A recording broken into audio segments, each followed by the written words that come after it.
গোপাল দায়ে পড়ে এক মহাজনের কাছ থেকে চড়া সুদে টাকা ধার করেছিলেন। দায় বেদায়ী তো মানুষ সুদে ধার নিতে বাধ্য হয়। গোপালও না নিয়ে পারেনি। মহাজনের সঙ্গে কথা হয়েছিল, বছর শেষ হলে সুদে আসলে সব টাকা গোপাল শোধ করে দেবেন, এর অন্যথা হবে না। কিন্তু বছর শেষ হয়ে গেছে, নতুন বছর পড়েছে, গোপাল আসল দূরে থাক, তার সুদটুকুও দিলেন না। বাধ্য হয়ে একদিন মহাজন তার বাড়িতে হাজির হলো। কি গো গোপাল, তুমি তো কই টাকা শোধ করলে না? এদিকে যে বছর ঘুরে আবার নতুন বছর পড়ল। গোপাল হেসে বললেন, তাহলে বছর শেষ হলো কই?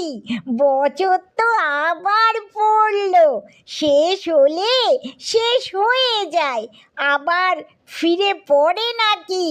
সে যাক, 12 মাসে বছর তুমি ধরেছ, কিন্তু 18 মাসেও তো বছর হয়, সে কথা কি অস্বীকার করতে পারো? আমার 18 মাসে বছর, বছর শেষ হলেই ধারের টাকা সুদ সমেত অবশ্যই পাবে।